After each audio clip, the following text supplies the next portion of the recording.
인생을 행복하게 후회 없이 사는 분들에게는 공식이 있습니다.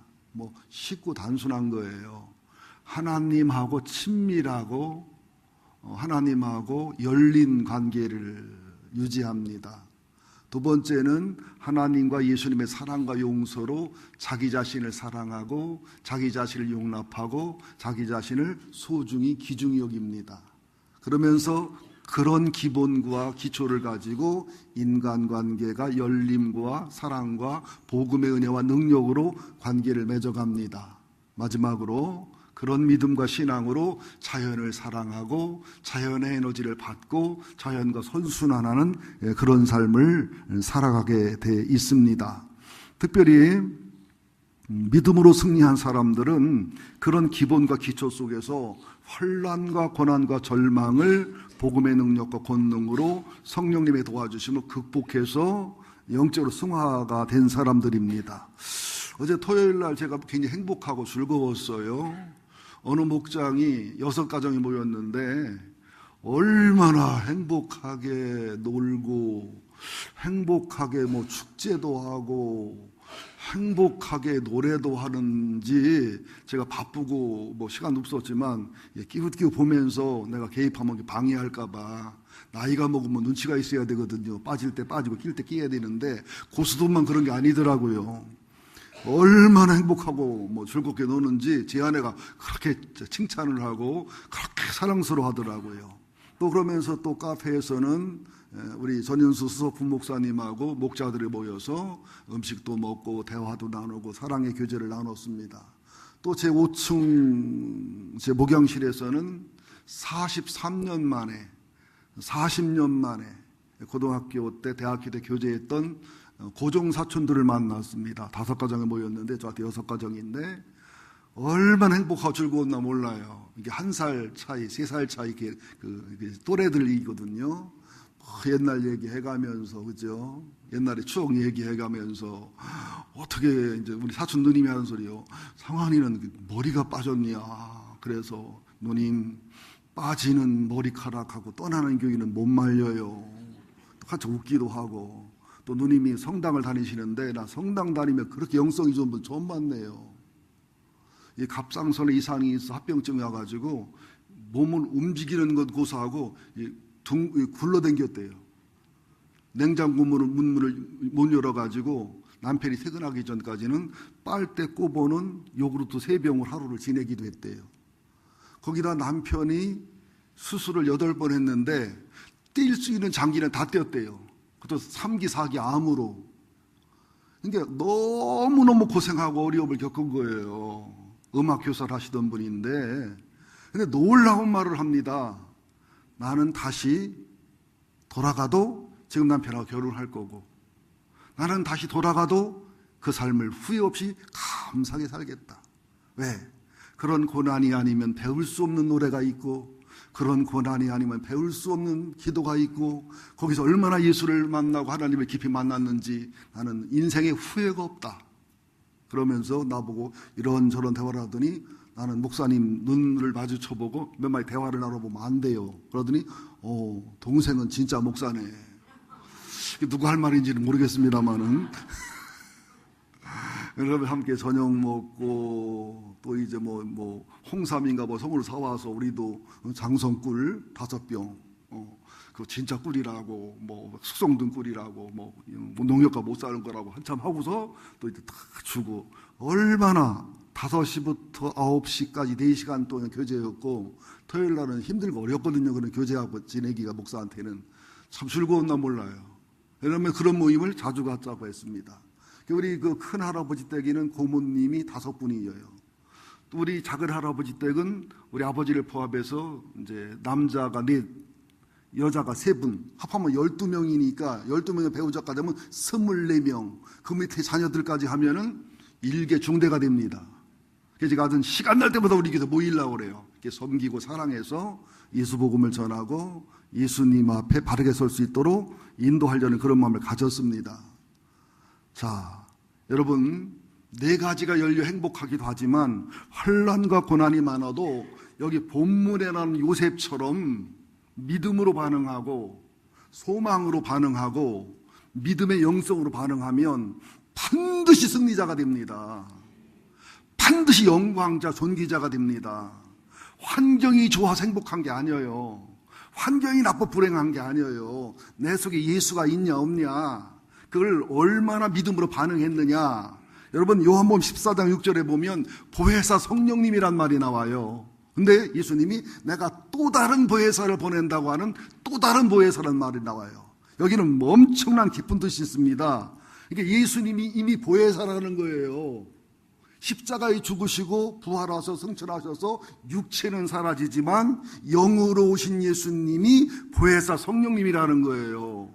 구약시대는 예수님이 안 계시고 성령님이 안 계신 것처럼 보이지만 하나님 자체가 보혜사 하나님이고 여호와의 신이 보혜사의 신이었다는 거예요.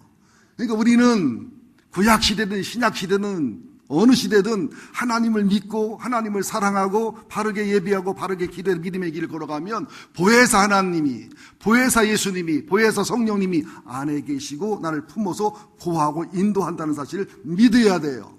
그래서 기도해야 되고 예배해야 되고 찬송해야 되고 믿음의 기본을 지켜야 되고 보혜사 성령님으로 충만해야 되고 그분하고 친밀한 교제와 관계를 맺어야 됩니다.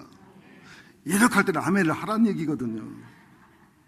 그래서 보혜사라는 말을 우리나라 말로 하면 보호하시고 은혜 주시고 깨닫게 하시고 생각나게 하신다는 뜻이고요. 헬라어로 보면 파라클레토스 그래가지고 옆으로 오셔서 나를 도와주고 세워주고 의뢰해 주는 분, 또는 안으로 오셔서 나를 품으셔서 도와주고 품는 분. 또 영어 성경을 보면 이 보혜사가 또 구체적으로 설명이 되어 있습니다.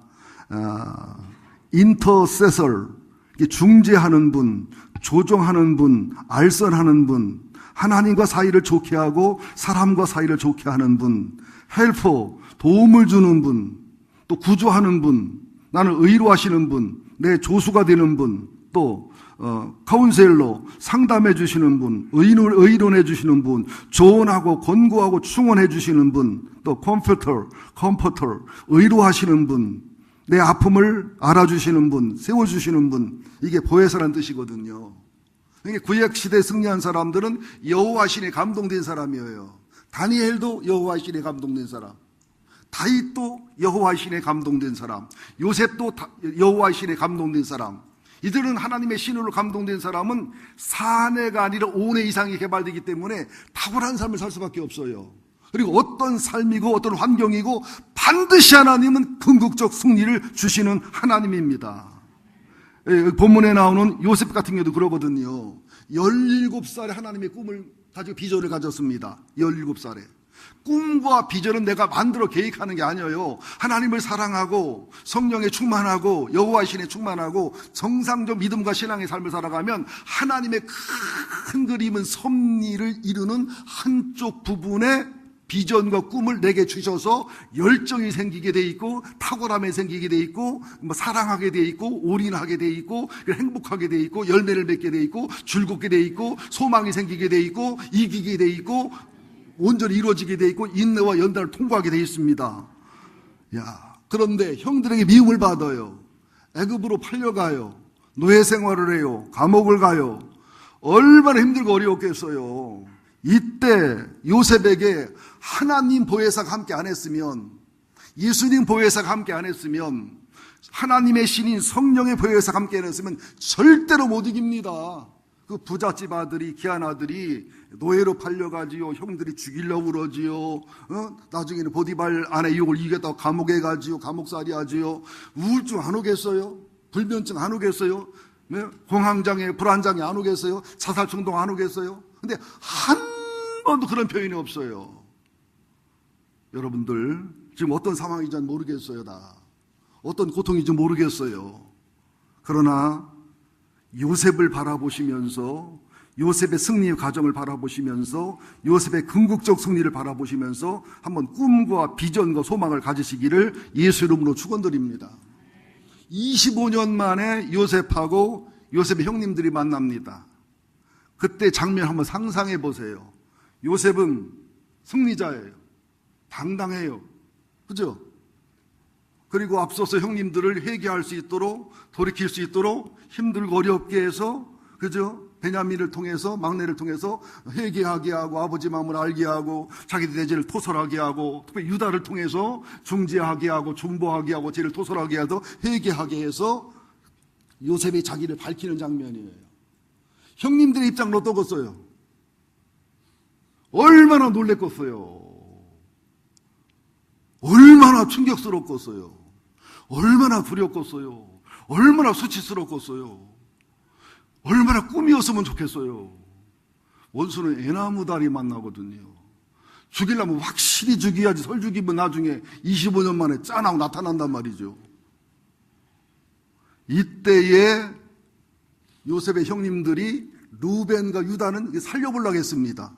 시몬, 레위 몇 사람은 막 죽이자고 했습니다. 나머지는 가만히 있었습니다. 베냐민은 그때 없었습니다. 어때요? 죽이자고 난리치고 이를 가는 사람들이 더 죽고 더 힘들었을 거예요. 그래서 살려보자고 했던 루벤과 유다는 좀 낫을 거예요. 가만히 있었던 사람들은 염치 없었을 거예요. 우리가 하나님 나라가 하나님을 만날 때, 심판 때, 우리가 지금은 사람과 사람이 만나, 육이 만나지만 영과 영이 만나는 그 하늘나라 때 요셉이 돼야 될 건지, 요셉의 형이 돼야 될 건지를 한번 돌아보시고 살펴보시기를 예수 이름으로 축원드립니다. 여러분, 박하사탕이라는 영화 보시면 손 들어 보실래요? 눈깔 사탕 말고 박하사탕이라는 영화 보신 분? 없구나. 뽕은 봤는데 그건 안 보시는구나.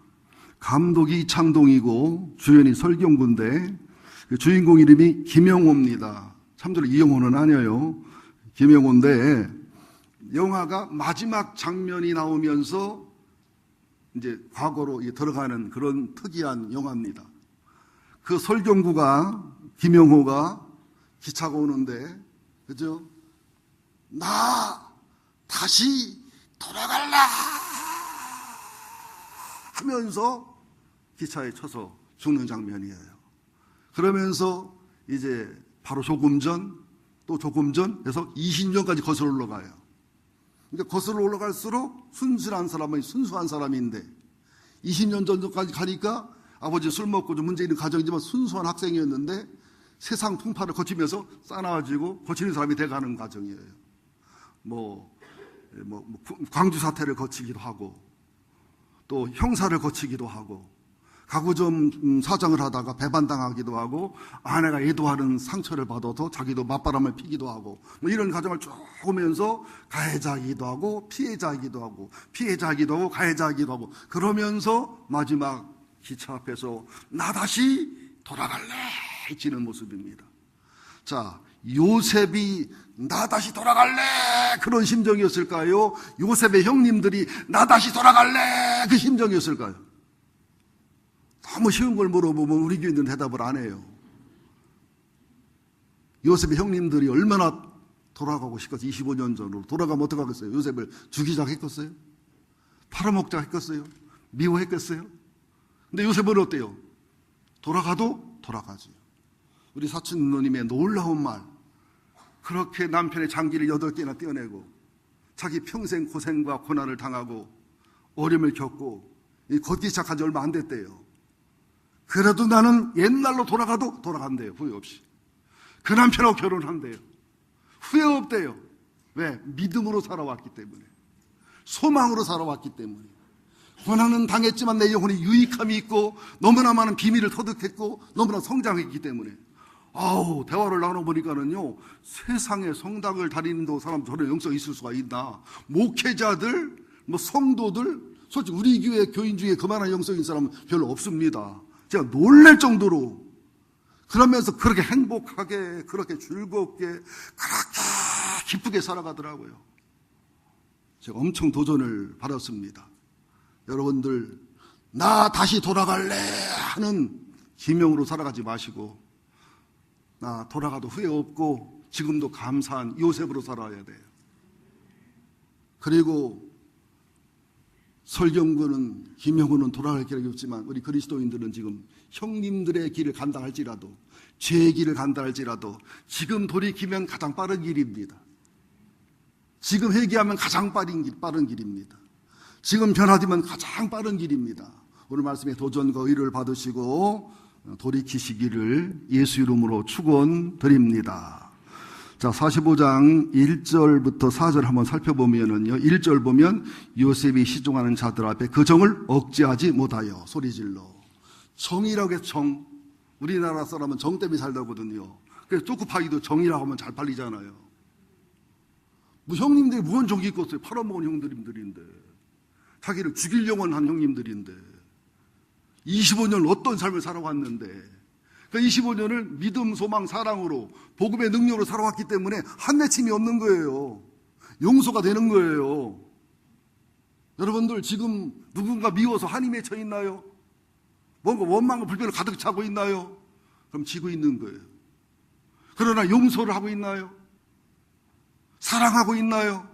감사하고 있나요? 그리고 기도하고 있나요? 그리고 예배하고 있나요? 신앙의 본질을 지키고 있나요? 그럼 이기고 있는 거예요. 이 말을 믿으시기를 예수 이름으로 축원드립니다. 그러면서 3절에 보니까 요셉이 형들에게 말합니다. 나는 요셉이라. 아버지가 아직 살아계십니까? 형들이 그 앞에서 놀라 대답하지 못하더라. 그죠? 하나님을 사랑하는 마음, 아버지를 사랑하는 마음, 형들을 사랑하는 마음, 이 영적인 질서와 영적인 원리를 가다로 지키는 모습입니다. 그러면 요셉이 형들에게 이르되 내게로 가까이 오소서. 얼마나 가까이 가기 불편하겠어요. 그러나 요셉은 불편함이 없어요. 그러니까 승리자는 가까이함이 자연스럽지만 실패자는 가까이함이 두렵습니다.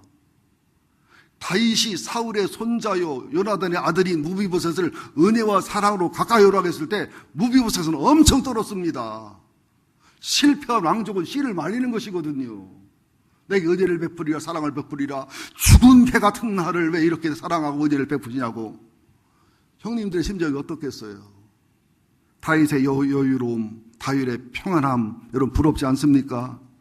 그러면서 아주 중요한 말씀이 나는 당신들의 아우 요셉이니 당신들의 애굽의 판사람이라. 5절 함께 봅니다. 당신들이 나를 이곳에 팔았다고 해서 근심하지 마소서, 한탄하지 마소서. 하나님이 생명을 구원하시려고 나를 당신들보다 먼저 보내셨나이다. 아니 이런 의로나 이런 사랑을 요셉이 할 상황이 아니에요. 형님들이 살려달라고, 잘못했다고, 몰라봤다고, 우리가 죽일 놈이라고 막 이래야 될 상황인데 반대로 근심하지 마시고 한탄하지 마시고. 교통사고가 났는데 가해자가 우리 차를 너무 심하게 쳐서 교통법에 위반하고 우리 차를 쳐서 내 아내가 중상을 입고 아들이 중상을 입고 나도 중상을 입고. 그런데 내려와서 하는 말이 피해를 입은 분 하는 말이 가해자한테 근심하지 마세요. 걱정하지 마세요. 살다 보면 이런 일도 있지요. 뭐 안 죽은 게 다행이지요. 그냥 의료보험 처리하시면 더 이상 우리가 뭐 요구도 안 하고 묻지도 않을게요. 이러면 어떻겠어요? 놀랄까 안 놀랄까? 이런 복음의 능력이 있냐는 거예요. 이런 하늘나라 시민권의 능력이 있냐는 거예요. 복음의 능력을 5가지를 말하면 복음의 현실성, 실제성입니다. 우리는 예배는 드리고 찬송은 하고 교회는 잘 다니는데 어떤 상황과 사건이 되면 실제성이 없어요. 현실성이 없어요. 복음의 소망성, 그런 고통과 절망 속에서도, 노예 생활 속에서도, 감옥 속에서도 꿈과 비전의 소망과 그 비전의 희망이 있기 때문에 요셉은 승리하잖아요. 윤리성, 보디발이 유혹할 때, 보디발이 유혹할 때, 뭐 불륜이 그때는 상식이고 뭐 쉬운 일인데도 불구하고 천국 시민의 윤리성으로 이기고 극복하잖아요. 복음의 감격성, 그런 상황 속에서도 하나님의 사랑을 맛보고 기쁨을 맛보고 의뢰를 맛보죠. 왜? 함께 하시는 하나님이잖아요. 형통케 하시는 하나님, 보혜사 하나님, 보혜사 예수님, 보혜사 성령님의 감격성이 있었어요. 타인지향성, 성취를 해서 비전을 이루어가지고 하나님의 영화롭게 하고, 그렇죠? 팔레스타인 지역을 구원하고 애굽을 구원하고 형님을 구원하고 온전히 복음의 능력과 권능이 다윗에게는 있잖아요. 그리고 요셉에게 있잖아요. 우리에게 있냐 말이죠. 혹시 여기 우리에게는 뭐 없을 것 같습니다만은 전세 놓으신 분들 계시면 좀 전세 좀 올리지 마요. 우리 딸 보니까 전세금을 너무 많이 올려버리니까 너무 힘들어서 이사 가야 되더라고. 사골세 너무 많이 받지 말고 그냥은 못 빌려줄 망정 전세 안 올려보세요. 나는 백향목회 다니는데 우리 목사님이 전세 올리지 말라고 설교했다고 해서 한 번만 해보세요. 얼마나 감격을 받나. 말로는 감동 안 받습니다. 현찰이 들어가요. 감동받지. 저 노산에 조그만 집 있을 때 전세를 줬는데요. 내가 얼마나 잘 섬겼나 몰라요. 사골세 받는 것처럼 전화 한 통화 오면 다 갈아주고. 송구영 집사님 어디 계시죠? 송구영 집사님. 송구영 집사님 정인이에요. 사골세 들어온 사람보다 더 잘 섬기고 더 잘 섬기고 나중에는 그만해달라고 그러더라고요. 천주교 다니는 분들인데 그분들이. 우리는 복음의 현실성, 소망성, 윤리성, 감격성, 타인 지향성이 있냐고 묻고 싶어요. 그러면서 요셉이 쪼잔하지 않아요. 적은 그림을 그려보면 나를 팔아먹은 거예요. 25년 이 고생을 한 게야. 이 고통을 당하게 한 거예요. 아주 막 그냥 그죠? 어른들을 말하면 소리 없는 총이 있으면 쏘고 싶어요. 정말로. 소리 없는 총. 소리가 나버렸어. 이제 소음기가 고장나가지고 막 죽이고 싶어요. 그냥 막 장마철에 먼지가 나게 패고 싶어요. 그런데 승리자니까, 영광자니까, 복음의 능력과 감격을 경험했으니까 그걸 하나님의 시야로, 하나님의 뜻으로 큰 그림을 해석하잖아요. 당신들은 날 미워서 팔아먹었지만, 나를 죽이려고 팔아먹었지만, 해치려고 그랬지만 하나님은 이 일을 통해서 우리 가족을 구원하고 애굽을 구원하고 팔레스타인을 구원하고 하나님의 뜻을 이루겠습니다. 나는 선한 도구로 쓰이고 당신은 악한 도구로 쓰인 것뿐이지 한탄하고 근심하지 마세요. 내 아들을 누가 쳐서 죽게 했어도 죽을 때가 돼도 죽은 거지요. 여러분 흉내내지 마세요. 여러분 패도 괜찮아요. 생명은 하나님의 손에 있는 거지요. 오늘 목사님 실제로 하신 거예요. 애 아들을 음주운전자가 쳐서 죽게 했어요. 부모님이 와서 벌벌벌 떱니다. 친척들이 벌벌 떱니다. 집이 부잣집이니까 얼마든지 돈을 드리겠다는 거예요. 그때 목사님 사모님 뭐라고 말하는 줄 알아요? 참새 한 마리도 하나님 허락에 떨어집니다. 하물며 사람의 생명이 하나님 손에 있습니다. 당신들은 음주운전을 했고 너무 잘못한 거지만 하나님이 그래도 아들의 손을 빌려서 내 아들 하늘나라 보냈고 나는 하늘나라가 소원입니다. 하늘나라 내게 영광입니다. 먼저 간 아들 아프고 보고 싶지만 나는 영광과 존귀에 날아갔기 때문에 후회 없습니다. 100마디, 1000마디 전도하고 선교하는 것보다 복음의 현실성과 복음의 감격성과 소망성, 윤리성을 보여주는 게 굉장히 중요합니다. 특별히 총각들 연애할 때 찝쩍거리지 마. 깨끗하고 청결한 모습을 보여줘야 됩니다. 그리스도인다운 매력을 보여줘야 됩니다. 한국교회가 교회라고 하는 종교성만 띄면 안 돼요. 예수의 매력을 보여줘야 돼요. 예수님의 매력. 하나님의 매력, 성령님의 매력.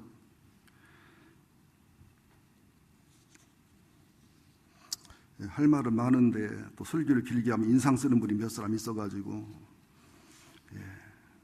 두 번째 45장 5절 하반절 한 번 더 볼까요? 당신들이 나를 시작. 당신이 나를 이곳에 팔았다고 해서 근심하지 마소서, 한탄하지 마소서. 하나님이 생명을 구원하시려고 나를 당신들보다 먼저 보내셨나이다. 6절 이 땅에 2년 동안 흉년이 들었으나 아직 5년은 밭갈지도 못하고 추수도 못할지라. 하나님이 큰 구원으로 당신들의 생명을 보존하고 당신들의 후손을 세상에 두시려고 나를 당신들보다 먼저 보내셨나니 그런즉 나를 이리로 보낸 이는 당신들이 아니요 하나님이시라. 하나님이 나를 바로에게 아버지로 삼으시고 그 온 집의 주로 삼으셨으며 애굽 온 땅의 통치라고 삼으셨나이다. 얼마나 큰 그림입니까? 얼마나 큰 사람이에요. 이거와 똑같은 내용이 몇 장 앞으로 넘기셔서 창세기 50장입니다. 창세기 50장 15절 페이지수로 80쪽입니다. 성경은 나를 위한 기록입니다. 성경은 100% 진실만 기록된 책입니다. 자, 15절부터 한번 19절, 21절까지 읽어 내려갑시다. 요셉이 시작. 요셉의 형제들이 그들의 아버지가 죽었음을 보고 말하되 요셉이 혹시 우리를 미워하여 우리가 그에 행한 모든 악을 다 갚지는 아니할까 하고 요셉에게 말을 전하여 이르되 당신의 아버지가 돌아가시기 전에 명령하여 이르기를 너희는 이같이 요셉에게 이르라 내 형들이 내게 악을 행하였을지라도 이제 바라건대 그들의 허물과 죄를 용서하라 하셨나니 당신 아버지의 하나님의 종들은 우리 죄를 이제 용서하소서 하매 요셉이 그들이 그에게 하는 말을 들을 때 울었더라. 그의 형들이 또 친히 와서 요셉의 앞에 엎드려 이르되 우리는 당신의 종들이니이다. 요셉이 그들에게 이르되 두려워하지 마소서 내가 하나님을 대신하리이까 당신들은 나를 해하려 하였으나 하나님은 그것을 서로로 바꾸사 오늘과 같이 많은 백성의 생명을 구원하게 하시려 하셨나니 당신들은 두려워하지 마소서 내가 당신들과 당신들의 자녀를 기르리다 하고 그들을 간곡한 말로 의유하였더라. 이제 25년 만에 만난 요셉의 용서와 사랑을 받고 누리면서도 한쪽으로는 불안한 거예요. 아버지가 살아있으니까 용서하겠지. 아버지가 있는 동안만 용서하겠지. 사람은요, 자기 된 대로 상대방을 봅니다. 속이 검은 사람은 상대방도 검게 느껴져요. 속이 흰 사람은 검은 사람도 희게 봐요. 그래서 착하고 선한 사람은 이 세상에서 살기가 좀 불편해요. 보이스피싱 하는 사람들이나 사기꾼들이 그러는데 목사들이 최고 편하고 좋대. 잘 믿는데 예수님 믿는 것처럼 되게 순진하대요. 그리고 교인이라고 하면 막 껌뻑 주고 돈도 잘 보내주고 얼마나 말 잘 듣나 모르는데 나도 얼마나 당했나 몰라. 뭐 이런 얘기 하면 한두 끝도 없어요. 근데 속이 검은 사람은 안 믿어. 당하지는 않아. 그래서 일생을 승리하는 비결은 절대로 아무도 안 믿는 거예요. 마누라도 자식도 절대로 안 믿어. 조조가 아들한테 뭐라고 말한 줄 압니까? 내가 이 어려운 정치 환경 속에 여기까지 온 이유가 뭔 줄 아냐? 나는 절대로 결코 한 번도 믿은 적이 없다. 믿는 순간 너는 약자가 된다. 믿는 순간 너는 위험해진다. 절대로 믿지 마라. 그래서 영혼이 순수하고 하늘나라 가까운 사람은요, 인생 살기 불편합니다. 조금은 악하고, 그죠?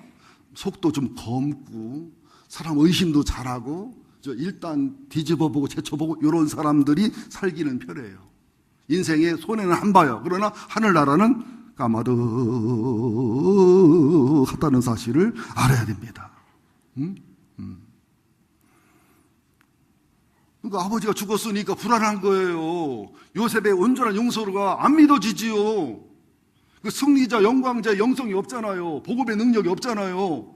안 믿어지는 거예요. 의심이 되니까 아버지 죽으니까. 그래서 몇십 년이 지났는데도 아버지가 유언했다고, 형님들 용서하라고 그랬다고, 아버지가 유언했다고, 용서하라고 그랬다고. 요셉이 울잖아요. 왜 울었겠어요? 형님들. 근데 내 마음을 몰라. 내가 형님들인 줄 알아? 그런 말이에요. 나사로가 무덤에 있을 때 예수님이 울으니까 울 걸 미리 가서 고쳐주지 왜 울기는 왜 울어? 예수님 미리 가서 고쳐주면 죽은 자를 살리는 메시아 증거가 안 되고요. 마리아 마르다 본색이 안 드러나요. 마리아 마르다 그렇게 주님을 사랑하고 좋아하다가 오랄 때 안 왔고 죽었다고 해서 원망하잖아요. 주님이 여기 계셨으면 안 죽었을 거라고. 아니 여기 계셨으면 안 죽게 한 예수님이면 죽었으면 못 살리나? 죽기 전에 있을 때는 살리고 죽은 다음에 못 살리나? 그 뭐라 그래? 마리아 마르다가 나중에 부활 때 부활하겠지요. 과거 부활은 믿고 미래 부활은 믿는데 지금 부활은 안 믿어요. 그래서 예수는 울었던 거예요. 예수님 좀 울리지 마요. 성령님 좀 울리지 마요. 에? 나도 울리지 좀 마요. 알고 보면 불쌍한 사람이요. 20살부터 목회해서 지금 한갑 때까지 목회했으니 얼마나 불쌍한 사람인지 아셔야 돼요. 아멘 좀 해주지. 응? 그러니까 그러잖아요. 두려워하지 마시라고 19절에. 내가 하나님을 대신합니까? 심판을 하나님이 하시지. 이게 얼마나 큰 그릇입니까? 우리를 얼마나 심판하고 정죄하고 판단합니까? 당신들은 나를 헤아리 했지만 하나님은 선으로 바꿨습니다. 그래서 우리 가족을 다 애굽에 나라 먹고 살게 하고 애굽에서 번성하다 번성해서 얼마 후에 이제 광야로 가서 가나안 땅에 가는 섭리를 이룬 거 아닙니까? 두려워하지 마십시오. 당신들과 당신의 자녀들을 내가 기르고 양육할 겁니다. 그래서 간곡한 말로 위로하였더라. 형님들이 간곡히 용서를 빌고 간곡히 매달아야 되는데 요셉이 간곡히 부탁을 해. 믿으시라니까? 믿으라니까? 진짜라니까? 안 죽인다니까? 아버지 살아계실 때도 그랬지만 돌아가셔도 진짜라니까? 헤이 눈 껌뻑거리지 말라니까? 얼굴색 변하지 말라니까? 진짜라니까? 이 짓 하고 있는 거예요. 솔로몬이 술라미 여인을 찾아가요. 술라미가 솔로몬을 찾아와요. 왕이 시커먼 여자를 찾아가요. 그러니까 술라미 여인이 뭐라고 말해요? 나 샤워하고 누웠는디 왕이 왔는데, 우리가 예수님 문을 두드리면 난 더 있다 예수 믿을 건디, 그죠? 더 있다 회개할 건데, 더 있다 잘 믿을 건데, 왕을 기다리게 해요. 신랑을 지치게 해요. 하다 안 되니까 마음은 본인이 하는 거니까 문틈으로 손을 집어넣어 달라니 얼마나 힘들겠어요.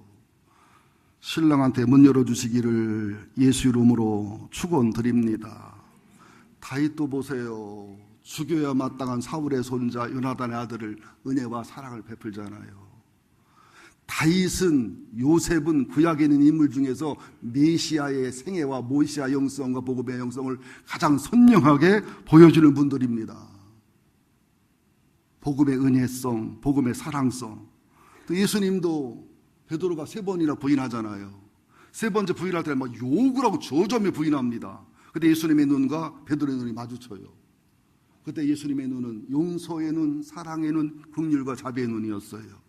가룟 유다가 예수님을 팔아먹고도 계속 사형 장면까지 따라다니다가 예수님의 눈을 여러 번 마주칠 때 역시 그 예수님의 눈도 용서와 사랑과 긍휼의 눈이었어요.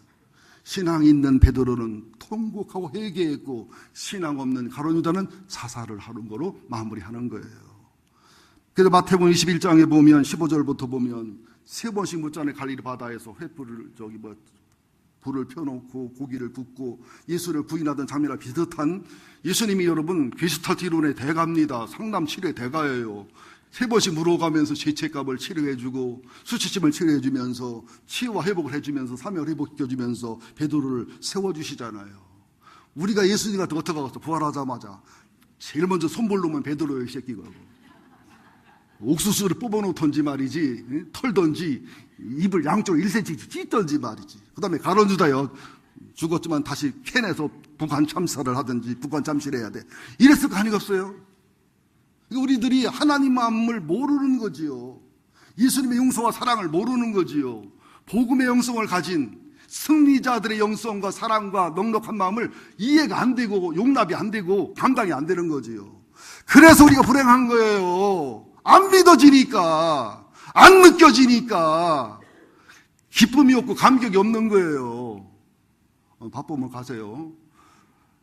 옛날에 엄마가 첩으로 살면서 아버지 멸시천대를 받고 본 부인에게 무시받고 멸시받고 동네에서 아버지를 봐도 아버지 인사도 안 받고 하던 그 어머니 밑에 자란 딸이 시집을 갔어요. 시집은 잘 갔어요. 인류대학 나와가지고. 근데 이 사람 남자를 안 믿어요. 남자를 신뢰를 안 해요. 엄마 당한 일생을 봤기 때문에. 그래서 비상금을 모아놔요. 언제고 이혼할 준비를 하고 살아요.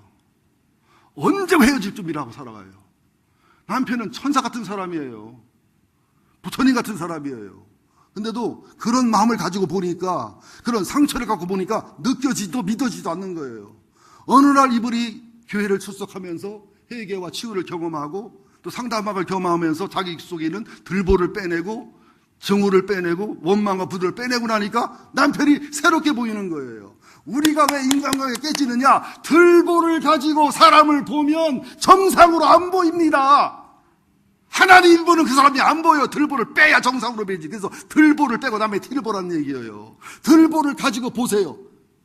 삐뚤어지게 보게 돼 있고요. 들보를 가지고 들어보세요. 삐뚤어지게 돼 있고요. 들보를 가지고 느껴보세요. 삐뚤어 느껴지게 돼 있고요. 들보를 빼내기 전에는 절대로 인간적인 사실과 진실도 못 봐요. 성령의 내주와 복음의 능력과 권능이 들어가야 하나님의 눈, 하나님의 귀, 하나님의 마음으로 보고 듣게 돼 있다는 사실이죠.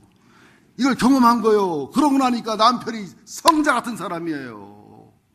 자기랑 살아주는 게 너무너무 고맙고 감사한 거예요. 무릎을 꿇고 통곡을 하고 옵니다.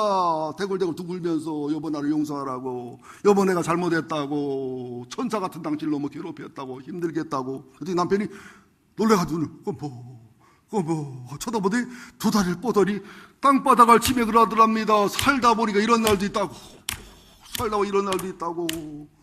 당신은 이쁘고 사랑스러운데 너무나 내 사랑을 안 믿어줘서 내 짓이 아마서 내가 숨 막혀 죽는 줄 알았다고. 이혼할 수도 없다고. 당신 같은 여자를 누가 감당하겠냐, 내가 감당해야지. 진심을 얘기하는데요, 여러분들 왜 행복하지 못해요? 하나님의 사랑을 못 믿으니까, 못 느끼니까. 예수의 십자가 사랑을 못 느끼고 말로만 믿는다고, 이론을 믿는다고 하니까, 부에서 성령님의 감동이 안 느껴지니까, 안 들리니까, 안 보이니까.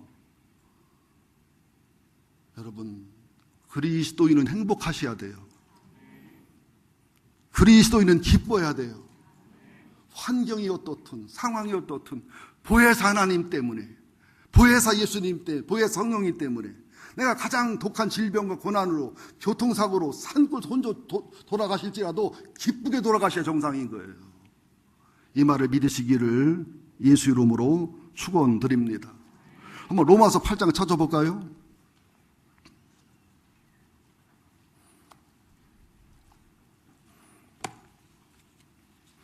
로마서 8장 어디 있나 모르시면 내가 참 가슴이 아파요. 신약성경 249쪽이 있습니다. 로마서 8장에 보면 다윗에게 있었던 복음의 능력, 요셉에게 있었던 복음의 능력, 바울에게 있었던 복음의 능력이 우리에게도 있음을 알 수가 있습니다. 8장 17절 18절 함께 봅니다. 자녀이면 또한 상속자 곧 하나님의 상속자요 그리스도와 함께한 상속자니 우리가 그와 함께 영광을 받기 위하여 고난도 함께 받아야 할 것이니라. 생각하건대 현재의 고난은 장차 우리에게 나타날 영광과 좋게 비교할 수가 없도다. 요셉의 엄청난 고난, 거기에 비해서 꿈과 성취와 승리는 비교가 안 되잖아요. 다윗의 무수한 고난과 고통과 괴로움, 다윗의 승리와 영광은 비교가 안 되잖아요. 예수님의 고난과 고통과 그의 승리와 영광은 비교가 안 되잖아요. 여러분 믿습니까? 또 24절 25절 시작. 우리가 소망으로 구원을 얻었음에 보이는 소망이 아니니 보는 것을 누가 바라리요. 만일 우리가 보지 못하는 것을 바라면 참음으로 기다릴지니라. 아브라함도 100살 애 낳는 게 안 보였지만 믿음으로, 소망으로, 요셉도 애굽으로 감옥으로 갔지만 소망으로, 그렇지 않습니까? 다윗도 왕에게 쫓기는 절망 속에서 소망으로, 참음으로 기다릴지니라. 여러분, 복음의 사람이어야 됩니다. 복음의 능력이 현실화, 실제화, 사실화가 돼야 될 줄로 믿습니다. 자, 28절 보자고요. 시작. 우리가 알거니와 하나님을 사랑하는 자 곧 그의 뜻대로 부르심을 입은 자들에게는 모든 것이 합력할 선을 이루느니라. 나쁜 일, 좋은 일 모조리 믿음으로, 기도로, 신앙으로 하면 다 선과 복이 된다는 거예요. 동태 따로 먹고 고추장 따로 먹고 가지 따로 먹고 마늘 따로 먹으면 고문이에요. 이걸 집어넣고 성령의 불로 끓여대면, 그죠? 성령의 불로 익혀대면 동태탕이 나오는 거예요. 믿습니까? 다시 믿습니까?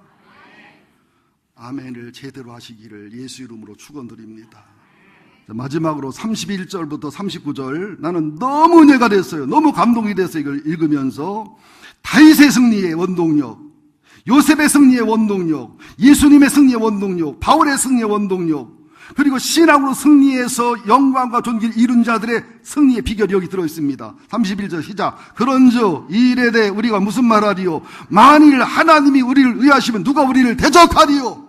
사울이 다윗을 아무리 죽이려고 하지만 하나님이 의하시는데, 형들이 요셉을 미워하고 오해받아 감옥에 가지만 하나님이 의하시는데 누가 대적하겠어요? 32절 시작. 자기 아들을 아끼지 아니하고 우리 모든 사람을 내어주시니가 어찌 그 아들과 함께 모든 것을 우리에게 주시지 아니하겠느냐. 누가 능히 하나님께서 택하신 자들을 고발하리요. 의롭다 하신 이는 하나님이시니. 사울은 다윗을 죄인이라고 역적이라고 몰아갔지만, 보디발의 아내는 고소하고 보디발은 악한 자라고 감옥에 가뒀지만 고발하고 대적했지만 하나님은 의롭다신다 이 말이에요. 하나님은 죄 없다신단 말이죠. 세상 법정에서, 대법원에서 아무리 유죄 판결을 받았어도 하늘의 법정에서 내 신앙 양심의 법정에서 무죄면 그게 무죄인 것입니다. 이 말을 믿으셔야 됩니다. 누가 대적해도 하나님 나를 의하시는데, 누가 고발해도 하나님이, 예수님이 나를 의롭다 하시는데, 34절 시작. 누가 정죄하리요 죽으실 뿐만 아니라 다시 살아나시는 그리스도 예수시니 그는 하나님 우편에 계신 자요 우리를 위하여 간구하시는 자신이라. 우리는 정죄도 많이 하죠. 얼마나 정죄받습니까? 얼마나 비판받고 비난받고 조롱받습니까? 정죄받습니까? 그 정죄 지지 마세요. 사단도 정죄하잖아요. 맞다, 나 그런 짓 줬다. 상대방 비난하는 자, 맞다, 그렇게 부족한 사람이다. 그러나 얘는 예수의 피가 있다, 예수의 부활이 있다, 예수의 복음의 능력이 있다, 예수의 사랑이 있다, 이렇게 이겨야 될 줄로 믿습니다. 35절부터 39절까지 우리 고백이 돼야 됩니다. 시작. 누가 우리를 그리스도의 사랑에서 끊으리요 환난이나 곤고나 박해나 기근이나 적신이나 의염이나 칼이랴. 기록된 바 우리가 종일 주를 위하여 죽임을 당하게 되며 도살할 양같이 여김을 받았나이담과 같으니라. 그러나 이 모든 일에 우리를 사랑하시는 이로 말미암아 우리가 넉넉히 이기느니라. 내가 확신하노니 사망이나 생명이나 천사들이나 권세자들이나 현재일이나 장래일이나 능력이나 높음이나 깊음이나 다른 어떤 피조물이라도 우리를 우리 주 그리스도 예수 안에 있는 하나님의 사랑에서 끊을 수 없으리라. 내가 포기하기 전에는, 내가 자살하기 전에는 살아서 버티기만 하면, 살아서 그냥 밥 먹고 그냥 엉금엉금 겨서라도 교회를 오기만 하면, 미치지만 않으면, 살아내기만 하면, 나는 계산이 안 돼도, 나는 이해가 안 돼도 긍격적 승리를 하나님이 주신다는 말을 믿는 게 소망입니다. 인상 펴시기를 예수 이름으로 축원드립니다. 또 좋게 말할 때 피세요. 이제 마지막입니다. 이제 마지막은 복습하는 거랑 마찬가지인데, 여기 창세기 45장 5절부터 그 이하를 봤고요, 50장 19절부터 20절을 봤습니다. 그죠? 이 모든 고난을 요셉은 하나님의 섭리로 승화시킵니다. 하나님의 뜻과, 그죠? 하나님의 일을 이루려고 하는 것으로 봅니다. 여러분들 모든 상황과 사건을 보면 은인이 있고 원수가 있잖아요. 근데 은인도 나 도와주고 원수도 나 도와주는 사람이에요. 영적으로는. 해석을 하셔야 됩니다.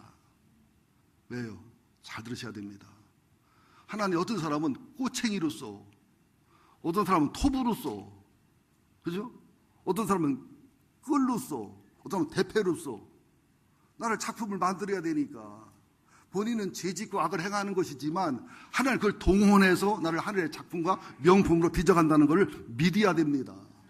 형님들은 악을 행하고 폐역을 행했지만 그 일을 통해서 요셉이 애굽으로 내려왔고, 그 일을 통해서 종살이하고 감옥살이하고 힘들었지만은 인내와 연단과 소망을 이루어서, 그죠? 성숙을 이루어서 특별히 감옥 속에 가서 정치를 배우고, 그 정치범 수용소거든요. 여러분, 감옥에 가서 배우는 게 이 세상 배우는 것도 월등합니다. 감옥살이 10년 이상 한 사람들은요, 사람이 딱 들어오면 너는 5년짜리 10년짜리 더 정확하답니다. 도 같은데요. 또 감옥 가자는 얘기는 아니에요. 모든 걸 좋게 해서 영광과 존귀를 이루시는 주님이잖아요. 요셉의 꿈과 형님들의 핍박, 거기서 복음의 감격성, 복음의 미래성, 복음의 소망성, 복음의 비전성으로 이깁니다. 보디발 집에서도 복음의 현재성, 하나님이 함께 형통하는 현재성, 또 보디발에게 유혹할 때도 복음의 윤리성으로 이깁니다.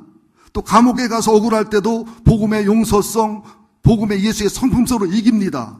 감옥에서도 복음의 비전성과 소망성으로 버팁니다. 그러면 감옥에서도 술 맡은 자, 떡 맡은 자의 꿈을 해석해주는 복음의 현재성, 복음의 지혜성, 복음의 분별성으로 해석해주고 2년 동안 인내합니다. 또 바로의 꿈을 해석할 때도 복음의 현재성, 복음의 지혜성, 복음의 분별성, 복음의 능력성으로 꿈을 해석합니다. 비전 꿈이 성취될 때, 총리가 됐을 때는 복음의 비전성, 복음의 사명성, 복음의 승리성이 이루어집니다. 사명이 성취될 때도 복음의 비전성, 사명성, 복음의 섬김성으로 하나님과 애굽과 이웃을 섬깁니다. 형님들과 1차의 만남에서 복음의 소망성을 확인하고 복음의 비전성을 확인하고 복음의 예수의 성품성을 확인합니다. 형님들과 2차의 만남을 통해서도 복음의 윤리성으로 용서하고 사랑하고 복음의 열린 관계성, 복음의 예수의 성품성, 복음의 사랑의 능력성으로 돌보고 사랑합니다. 여러분 이 말을 믿으셔야 됩니다. 복음이 신약시대만 있는 게 아니에요. 하나님에게도 보혜사 하나님이시고 예수님에게도 보혜사 예수님이시고 성령님도 보혜사 성령님임을 믿으셔야 됩니다. 그래서 다윗이 예수님의 십자가와 부활을 예언하잖아요. 이사야가 예수님의 전생애를 예언하잖아요. 이 구약과 신약이 통하는 비밀을 터득해야 될 줄로 믿습니다. 시편 17편 8절에 보면 나를 눈동자같이 지키시고 주의 날개 그늘 아래 감추셨습니다. 눈동자같이 사랑한다는 게 뭐예요? 눈동자는 먼지 하나 들어가면 아파요. 오래도 못 견뎌요. 우리는 죄를 조금만 지려면 하나님이 괴롭게 하고 어그러지니까 고통을 주고 괴로움을 주고 막 너무 간섭을 하고 막 징계를 하고 고난을 주십니다. 이게 눈동자같이 사랑받는 거예요. 제조도 두시고 악을 행해도 두시고 잘못해도 성공하게 두시고 악하게 해도 잘되게 두시는 것은 발뒤꿈치처럼 살아가는 거예요. 발뒤꿈치 사랑받은 사람은 지옥과 심판도 받거니와 언젠가 고난과 고통을 당할 때 엄청난 고난과 고통을 당해야 됩니다. 눈동자 사랑을 받은 사람은 그때그때 징계받으면 돼. 그때그때 책망받으면 돼. 눈동자 사랑을 받기 원해요? 발뒤꿈치 사랑을 받기 원해요? 여러분, 내가 잘못 살고 있는데도 영적으로 문제가 있는데도 난 건강하다, 부유하다, 잘 되고 있다, 잘 풀린다, 버림받은 사람이에요. 하나님 밖 사랑 못 받는 사람이에요. 내가 이렇게 기도하는데도 주님을 사랑한다고 바르게 살아가는데도 이런 고난 저런 고난, 기도 없이 살 수 없는, 예배 없이 살 수 없는, 주님을 바라보면 살 수 없는 고난과 아픔이 온다. 주님이 나를 작품으로 보는 거예요. 명품으로 보는 거예요. 나를 소중히 여기고 아끼고 소중히 여긴다는 사실을 믿으셔야 됩니다. 눈동자 사랑을 잊지 마시기를 예수 이름으로 축원드립니다. 그래서 이제 마지막으로 22절부터 25절 봅시다. 요셉이 시작. 요셉이 그의 아버지와 가족과 함께 애굽에 거주하며 110세를 살며 에브라임 자손 3대를 보았으며, 창세기 50장 22절을 보는 거예요. 23절 에브라임의 자손 3대를 보았으며 므낫세 아들 마길의 아들들도 요셉의 양육이 되었더라. 24절 같이 봅니다. 요셉이 그의 형제들에게 이르되 나는 죽을 것이나 하나님이 당신들을 돌보시고 당신들을 이 땅에서 인도하여 내사 아브라함과 이삭과 야곱에게 맹세하신 땅에서 이르게 하시리라 하고, 요셉이 또 이스라엘 자손에게 맹세시켜 이르기를 하나님이 반드시 당신들을 돌보시리니 당신들은 여기서 내 해구를 메고 올라가겠다 하라 하였더라. 요셉의 110세의 죽음에 그들이 그의 몸에 향제를 넣고 애굽에서 입관하였더라. 30의 총리가 됐는데 110세가 총리를 했으니까 80년을 한 거예요. 엄청난 장시집권입니다. 그죠? 그 정도 부귀영화를 누렸으면 애굽에다 무덤을 쓰고 비석을 쌓아야 되잖아요. 굿태여 앞으로 있을 360년 후입니다. 출애굽 사건이 모세를 통해서 내 해골을 들고 나가라는 거예요. 여기서 부귀영화를 누렸고 꿈과 비전을 이뤘지만 내 나라는 하늘나라, 내 나라는 가나안이라는 거예요. 아버지 야곱이 돌아가셨을 때도 애굽에서 장례 지내지 않고 복잡하고 피곤해도 그여 가나안에다가 장례를 지내잖아요. 여러분들 이것은 임시로 사는 곳이에요. 나의 영원한 나라, 나의 본질의 나라는 하늘나라 천국임을 꼭 기억하며 사시기를 예수 이름으로 축원드립니다. 360년 후에 모세가 출애굽할 때 얼마나 바빴어요. 얼마나 분주하고 허리띠를 띠고서 서서 막 육질 음식을 먹었는데, 근데 요셉 해골을 언제 챙겨? 해골 챙겼다니까 여러분들. 해골 챙겨서 광야 생활 40년 동안 해골 들고 다녔다니까. 이렇게 교회 지하에 추모관이 있는 거 성서적이요. 여러분도 죽으면 다른 데가 묻지 말고 우리 추모관으로 들어와야 맞아. 내가 볼 때는 육신의 가나안은 백향목교의 부활의 아침, 영혼의 가나안은 하늘나라. 바싹 태워서 갖다 놓으면 썩지도 않고 냄새도 안 나고. 어떤 사람 그래요. 추모관 옆을 지나가면요 머리가 쭉 빗쓰고요 섬찟해요. 뼈가루가 뭐가 무서워. 밀가루나 뼈가루나. 비 오는 날은 더 무서워요. 전설의 고향이요. 귀신이 나오나? 우리 집사람은 비 오는 날 다 추모관 정리하고 다 합니다. 추모관이 얼마나 편한지 몰라. 안 와, 무서우니까. 최고 조용한 데가 추모관이요. 따라합시다. 몸은 추모관으로, 거기가 가나안이다. 영혼은 하늘나라로, 거기가 가나안이다. 좋아. 태어나서 뭐 죽을 때가 다 책임져 주니까. 다른 교회는요, 추모가 지르면 데모가 일어나고 난리가 난대요. 우리는 도와줘서 용인 시청에서, 기흥구청에서. 마지막 얘기로 마무리합시다. 아브라함은 갈대아 우르에서 나와 하란을 거쳐 가나안에 정착시킨 게 사명이었고요. 요셉은 가나안에서 애굽으로 정착시킨 게 사명이었고요. 모세는 애굽에서 나와 광야로 나가는 게 사명이었고요. 여호수아는 광야에서 가나안의 입성과 정복이 사명이었고요. 예수님은 복음의 성취와 완성이 사명이었고요. 바울은 복음의 전파가 사명이었어요.